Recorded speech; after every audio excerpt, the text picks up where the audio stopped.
वो अपना चुनाव लड़ेंगी। अब मुकाबला कहाँ है वो नहीं बता सकता, चुनाव तो लड़ रही है वो। आपको लग रहा है कि दमखम के साथ लड़ रही हैं वो, या उत्तर प्रदेश की जनता ने समाजवादी पार्टी को विकल्प के रूप में देखा है और समाजवादी पार्टी जनता के साथ खड़ी है इस भारतीय जनता पार्टी का सफाया करने के लिए।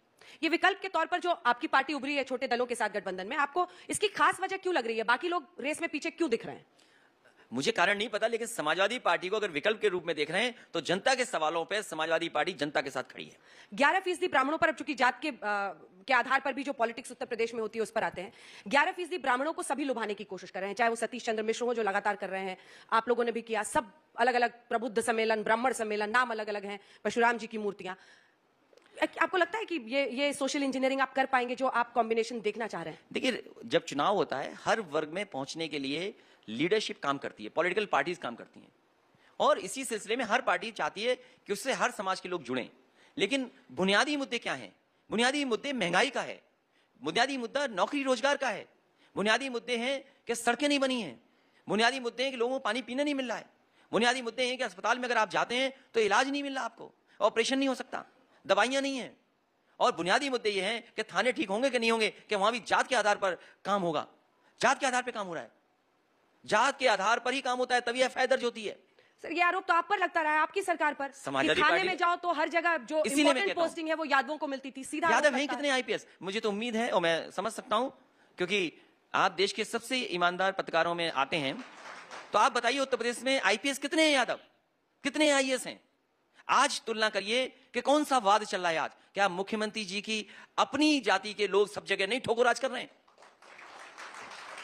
क्योंकि मुख्यमंत्री जी की जाति का कोई था इसलिए क्रिकेट खेल रहा था और वहां आईपीएस ने पिच बनाई हुई थी। सोचो आप, आईपीएस पिच बना के तैयार बैठा था कि जाइए क्रिकेट खेलिए आप। आज आप बताइए, अगर हम पे आरोप यादव का लगा था तो मैं आपसे चाहूंगा कि देश का सबसे प्रतिष्ठित चैनल है, आज ठोकराज वाले लोग, ये जो बार बार आप कीचड़ उछालने की कोशिश कर रहे हैं, कीचड़ नहीं उछाल, एक खास शब्द का प्रयोग करके आप ईमानदार ईमानदार बार बार बोल रहे हैं, ये कटाक्ष करने की क्या जरूरत है? मैं कटाक्ष नहीं कर रहा हूं। इस मंच से बार बार एक शब्द के जरिए आप क्या कहने की कोशिश कर रहे हैं? आप एक सम्मानित नेता हैं, मुझे ये समझ नहीं आ रहा कि आपको ये स्टैंस लेने की क्यों जरूरत है? अगर तारीफ भी बुराई लगने लगे तो मैं क्या करूं? आप उसको कटाक्ष की तरह कर रहे हैं और आपको लग रहा है कि यहाँ पर 10 ताली बजवाकर ये सही साबित कर देंगे। तो मैं आपको बड़े सम्मानजनक तरीके से एक दरख्वास्त करना चाहती हूँ, मैं आपसे सवाल पूछ रही हूँ, मेरे सवालों का जवाब दीजिए। बार बार एक शब्द की आड़ में किसी पर प्रहार करने की कोशिश मत कीजिए। अखिलेश यादव जी, आप भी जानते हैं आप क्या कर रहे हैं। नहीं, ये और लोग होंगे जो इसको बर्दाश्त कर लेंगे, ये और लोग होंगे जो सवाल नहीं दूसरों से पूछते होंगे तो इसको स्वीकार लेंगे, लेकिन मैं इसको स्वीकारने को तैयार नहीं हूं। मैंने बड़े संयम के साथ आपकी बात को बार बार सुना, लेकिन अब मुझे लगता है मुझे इंटरवीन करना होगा। आप समाजवादी पार्टी के बड़े नेता हो सकते हैं, लेकिन आपको कोई अधिकार नहीं देता कि आप मेरे ऊपर इस तरह से टिप्पणी करें, कटाक्ष करें। सर, बड़े सम्मान के साथ मैं आपको बोल रही हूं। और मेरा भी अधिकार ये है, मेरा ये धर्म है कि मैं आपसे सवाल पूछूं, मेरा ये धर्म है मैं बीजेपी से पूछूं, और आप पूछ लीजिए इस मंच से। हम लोग सुबह से सवाल पूछ रहे हैं, पता नहीं क्यों आज आपने। आपकी बात खत्म हो गई? नहीं, मेरी बात खत्म नहीं हुई है, मेरी बात खत्म नहीं हुई है, क्योंकि आप बार बार एक शब्द की आड़ में जो करने की कोशिश कर रहे हैं वो जनता भी देख रही है। मत कीजिए। आज तक जैसे प्रतिष्ठित चैनल पर जनता देख रही है, इसीलिए हर किसी की आवाज सुनाते हैं, जनता देख रही है, हर किसी की आवाज सुनाते हैं, आज तक पर हर किसी की आवाज सुनाते हैं। अब वापस इंटरव्यू में आते हैं, क्योंकि ना बात मेरे ईगो की है ना आपकी है,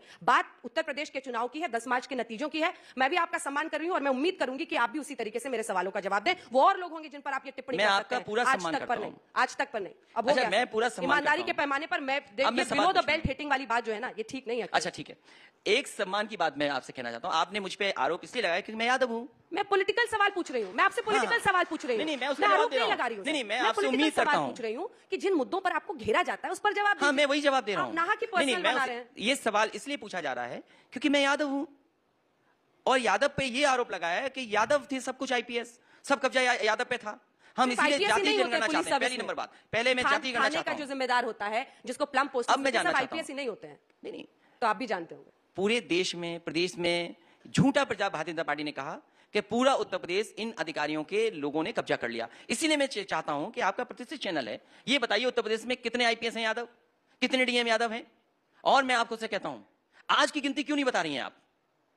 फिर मैं वही शब्द लौट करके कहने वाला हूं। मैं फिर कहता हूं, आपको ये मंच इसीलिए दिया ना, आप जवाब दीजिए ना। मैं फिर कहता हूं, डोंट शूट द मैसेंजर। आपको जिस पर आक्रमण करना है उसके आंकड़े नीचे, उसकी पोल खोलिए। उसकी पोल ये है कि सबसे ज्यादा जाति के आधार पर अगर कहीं काम हो रहा है तो भारतीय जनता पार्टी की सरकार में हो रहा है। कौन सी जात को फेवर कर रहे हैं? फिर आप पूछेंगी जात, मैं बोल दूंगा, फिर नाराज आप हो जाएंगी। कोई नाराज नहीं हो रहा। आप गलत शब्द बोलेंगे तो उस पर नाराजगी 100 बार जाहिर करेंगे। ईमानदारी गलत शब्द नहीं है। आप जिस ध्येय से बोल रहे हैं ना, आप जिस ध्येय से बोल रहे हैं अखिलेश जी, देखिए आप फिर वही खेल कर रहे हैं। आप फिर वही खेल कर रहे हैं। मैं आज के बाद ईमानदारी नहीं बोलूंगा। ये गलत खेल कर रहे हैं। ये जो आप खेल करने की कोशिश कर रहे हैं ये गलत है। बताइए कौन सी जात को वो फेवर कर रहे हैं? देखिए, मैं जिस स्कूल में पढ़ा, हम लोग भी स्कूल कॉलेज में ही पढ़े। मैं जिस स्कूल में पढ़ा शायद उस स्कूल में आप नहीं पढ़ी, क्योंकि गर्ल्स नहीं पढ़ती थी मेरे स्कूल में। मैं मिलिट्री स्कूल से पढ़ा, स्कूल में था, और मिलिट्री स्कूल में जब मैं पढ़ रहा था, मिलिट्री और सैनिक स्कूल में डिफरेंस है। मिलिट्री स्कूल अलग है, सैनिक स्कूल है, तो अपने आप को कंफ्यूज नहीं करिए कि मिलिट्री स्कूल क्या है, सैनिक स्कूल क्या है। मैं मिलिट्री स्कूल में पढ़ा, मेरे साथ के जितने भी सीनियर जूनियर हैं आज भारत के सीमा बॉर्डर पे खड़े हुए हैं, बॉर्डर पे हैं। और आपको जानकारी होकर खुशी होगी इस बात की कि जिस स्कूल से मैं पढ़ा हूं उसी तरह का एक स्कूल और है, जहां से देश के जो सबसे बड़े अधिकारी हैं, जो सबसे बड़े चीफ हैं, डोभाल साहब भी उन्हीं स्कूलों से पढ़े हुए हैं। और हमारे स्कूल में कोई जातिवादी नहीं थी। हमने कभी नहीं जाना कि मेरे साथ का कौन जात वाला है, हमारे दोस्त किस जाति के मैंने कभी नहीं जाना। जब मैं अपनी डिग्री हासिल करने मैसूर गया तो मैंने कभी जाति नहीं देखी कौन सी जाति है।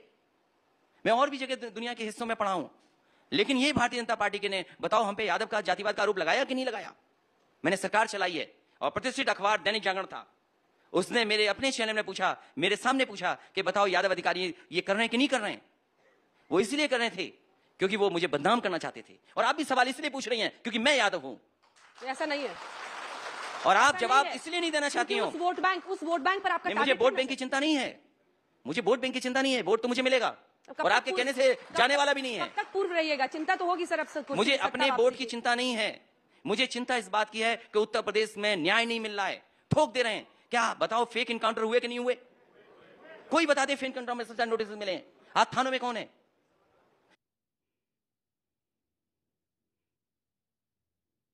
एक तरह के अधिकारी बैठ करके फैसला लेते हैं। क्या उत्तर प्रदेश में नहीं हो रहा है? ये कोई भी जांच होगी एक अधिकारी पे पहुंच जाएगी। कौन नहीं जानता उत्तर प्रदेश का? जेल में हत्या हो गई, जेल में हत्या हो गई, क्या कार्रवाई हुई?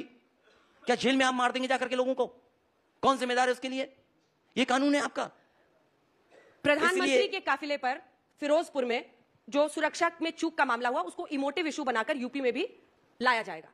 उस पर आपकी क्या राय है? और खास तौर पर बीजेपी कह रही है कि चन्नी साहब ने जिस तरह की सुरक्षा है उसके साथ षड्यंत्र किया, और वो प्रियंका जी को क्यों ब्रीफ कर रहे हैं? इस पर आपका क्या टेक है? क्योंकि इसको इमोटिव इशू वो लोग यूपी में भी बना सकते हैं। मैं तो ये कहूंगा कि उत्तर प्रदेश में मुख्यमंत्री आवास को गंगा जल से धोया गया था, ये मुद्दा क्यों नहीं बना?